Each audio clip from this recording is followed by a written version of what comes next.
그동안 말만 많고 이렇다 할 액션이 없어 우리 국민들의 애를 태웠던 호주의 차기 장갑차 사업에 한국의 레드백이 유력하다는 소식입니다. 지난 8월 31일 국회 청문회에서 엄동한 방위사업청장이 9월 중으로 호주 정부가 자국의 장갑차를 교체하는 랜드 400 페이지 3의 우선 협상자로 한국을 선정할 것이라 발언했습니다. 그런데 그 규모가 역대급입니다. 교체 수가 무려 460대에 달하는데요. 이렇게 큰 사업이다 보니 정작 물어본 국회의원이 이 중요한 이야기를 함부로 말하냐며 시겁하는 해프닝이 벌어지기도 했습니다. 이 소식이 사실이라면 대한민국의 첨단 방산 무기가 다시 한번 수출 대박을 달성합니다. 뿐만 아니라 이를 통해 얻을 수 있는 이익이 우리의 상상을 초월하는데요. 예를 들어 미국, 영국 등 장갑차 도입을 고심하는 나라들에게 어필할 수 있는 실적으로 쓰거나 호주 수출 물량에 맞춰 우리 육군의 장갑차를 교체하는 대대적인 교체 사업을 벌일 수도 있습니다. 특히 이번 우크라이나 전쟁에서도 뛰어난 장갑차가 얼마나 중요한지 확실히 드러났기 때문에 차기 장갑차 도입 사업의 전망은 아주 밝다고 할 수 있습니다. 현재 호주가 사용하는 장갑차와 비슷한 성능을 가진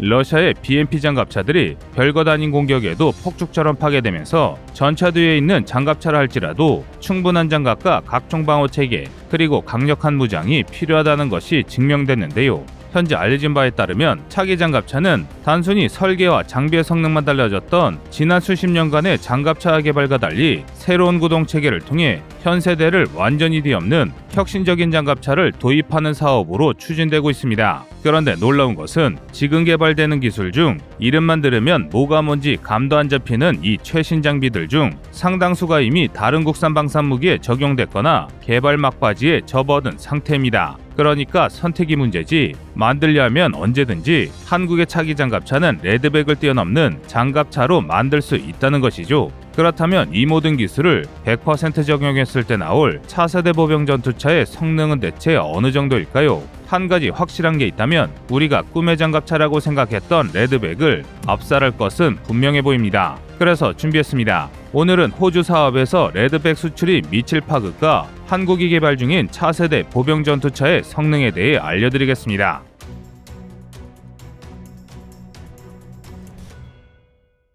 대한민국의 AS-21 레드백 보병 전투차가 호주의 랜드 400 페이지 3 사업에서 독일의 KF-41 링스함과 붙은 지 어느덧 수년이 지났습니다. 처음에는 한국이 만든 무기가 아무리 좋아도 어떻게 독일을 이기냐는 비아냥을 들었으나 시간이 지날수록 점차 유리해지는 레드백 장갑차를 보며 많은 우리 국민들이 레드백 장갑차의 호주 수출을 응원했습니다. 그러나 요새는 반응이 뜨뜻미지근합니다. 우선 올해에는 반드시 나온다던 최종 결과가 아직 나오지 않았습니다. 오히려 지난 5월 16일 호주 정부가 사이버 보안 등 다른 국방 분야에서 예산을 확대하기 위해 랜드 400 사업 예산을 삭감할 수 있다는 마른 하늘의 날벼락 같은 보도가 나왔습니다. 그것도 한두 대도 아니고 무려 100여 대를 감축한다는 이야기였습니다. 이 때문에 국내에서는 어느 순간부터 레드백에 대해 이야기하는 이들이 사라졌고 한국이 아무리 무기를 잘 만들어봐야 한계가 뻔하다는 자조 섞인 이야기도 많이 나왔습니다. 그런데 그 사이 대사건이 일어났습니다. 바로 폴란드와 대규모 방산 거래가 성사된 것입니다.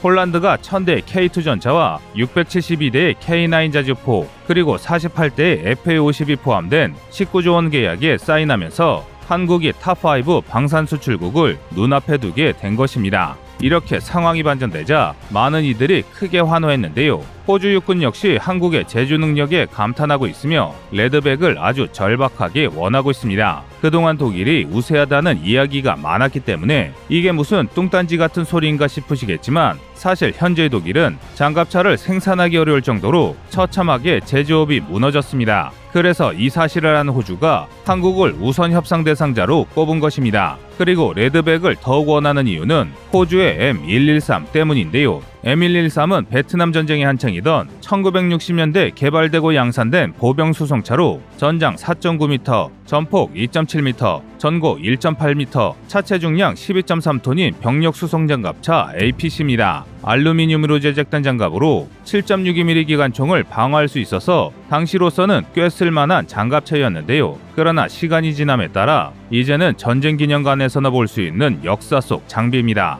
그런데 충격적이게도 호주군에서는 아직 이 장비가 현역입니다. 그 이유는 오랜 평화로 인해 꾸준히 군비를 줄였기 때문인데요. 사실 호주가 군대를 강화하기 시작한 것은 그리 오래되지 않았습니다. 특수부대 위주로 군을 운용하면서 평화유지군 같이 외교적인 활동에 쓸 전력만 정비하며 전면전에 쓸 장비들에 투자하지 않은 것입니다. 그런데 상황이 바뀌었습니다. 2010년대부터 시진핑 주석이 집권한 중국이 갑자기 1대1론이 전략 외교니 떠들며 태평양의 평화를 깨버린 것입니다. 이에 따라 호주는 부랴부랴 재군비가 시작됐고 M113 장갑차를 기관포탄을 맞고 적 전차도 공격할 수 있는 고성능 보병 전투차로 교체하는 랜드 400 계획이 시작됐습니다. 하지만 아직도 M113을 전량 퇴역시키지 못했습니다. 사실 호주는 랜드 400의 사업을 굉장히 중요하게 생각하고 있으며 레드백 장갑차 도입에 굉장히 우호적입니다. 그 이유는 이번 폴란드 사태로 독일의 낮은 생산력이 드러난 덕이 매우 큽니다. 독일 현지 뉴스에 따르면 최근 호주와 독일 정상이 만나 이야기하는 자리에서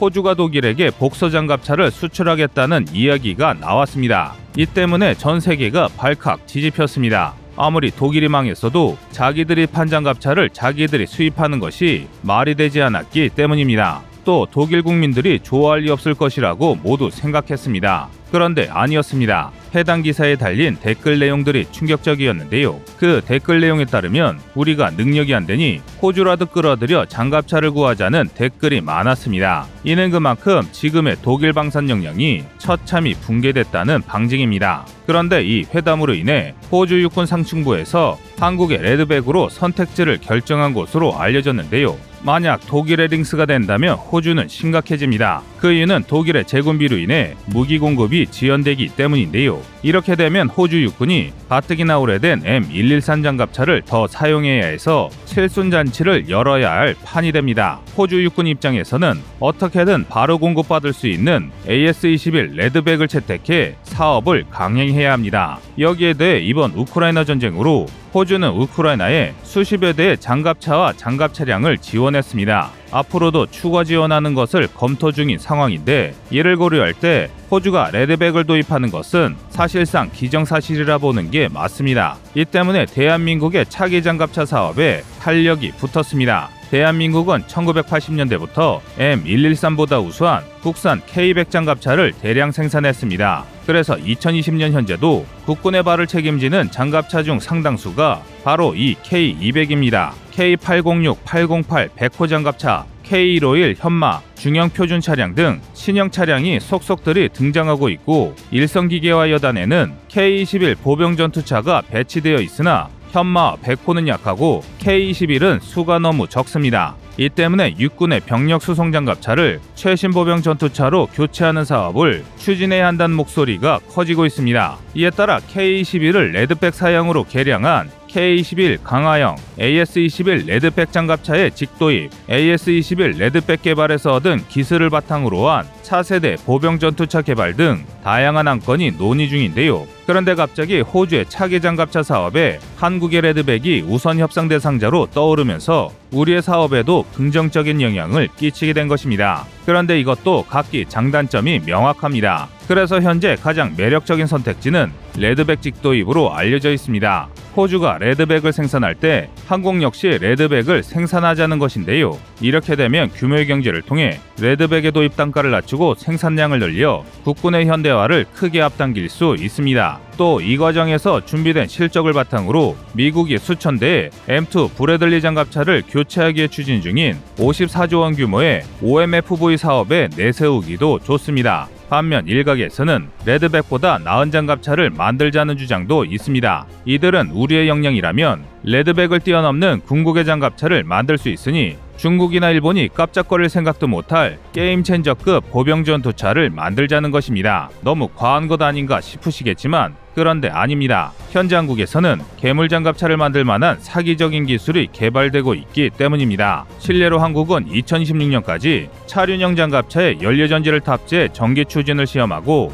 대전자전, 적외선 레이더 추정 미사일에 대한 교란, 각종 물리협에 대한 복합방어가 연구되고 있습니다. 그리고 거의 대부분의 연구가 2021에서 2022년에 시작돼서 2020년대 중반 마무리됩니다. 따라서 지금 장갑차 개발을 결정하면 2030년 이전까지 시제품을 개발하고 2030년대부터 양산하는 것이 가능합니다. 그런데 이렇게 탄생한 차세대 보병전투차의 스펙이 어마무시합니다. 우선 장갑 수준은 레드백 이상으로 달립니다. 그리고 레드백이 쓰는 고무궤도, 사방을 증강현실로 파악할 수 있는 아이언비전 등 각종 센서도 당연히 탑재됩니다. 오히려 복합능동 방어로 더 강화되는데요. 먼저 레드백에 탑재되는 아이언피스트를 국산하기 위해 아이언피스트가 사용하는 전방집 속 파편탄두 DIME 체계의 개발이 한창입니다. 그것도 그냥 미사일만 막는 게 아니라 배 폭탄이나 드론이 발사한 공대지 미사일 혹은 드론 그 자체를 파괴하기 위해 하드킬 체계의 고각을 높이고 무인기에 대한 제밍 능력까지 포함됩니다. 즉 장갑차가 비행기나 드론이 쏜 미사일까지 막게 되는 것이죠.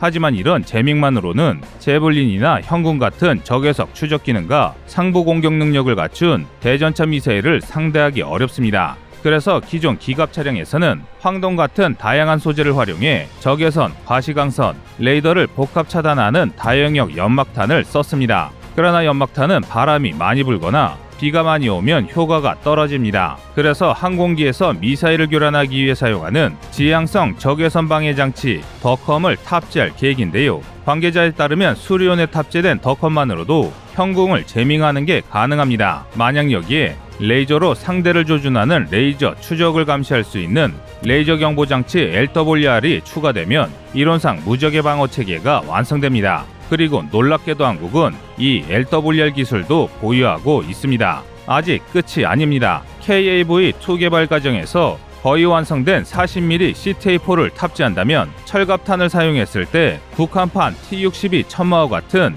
2세대 전차를 정면 상대할 수 있습니다. 이는 측면 공격만 가능한 K-21에서 크게 개선된 성능인데요. 한마디로 계획대로 개발이 이루어질 경우 한국의 차세대 보병 전투차는 구식 전차를 때려잡고 미사일을 방어하며 전자전도 견디는 무적의 방패가 됩니다. 상상만 해도 가슴이 웅장해지는 장갑차를 지금 한국이 계획하고 있습니다. 여러분의 생각은 어떠신가요? 이상 꺼리투브였습니다. 안녕하세요, 꺼리투브입니다. 여러분의 가부나 성원에 힘입어 군사무기에 관심 없는 분들도 쉽게 이해하실 수 있는 대한민국의 육해공 군사무기의 숨은 비하 이야기를 책으로 엮었습니다. 하루 종일 검색해도 절대 찾을 수 없었던 비밀스러운 내용을 이제 책으로 만나보세요.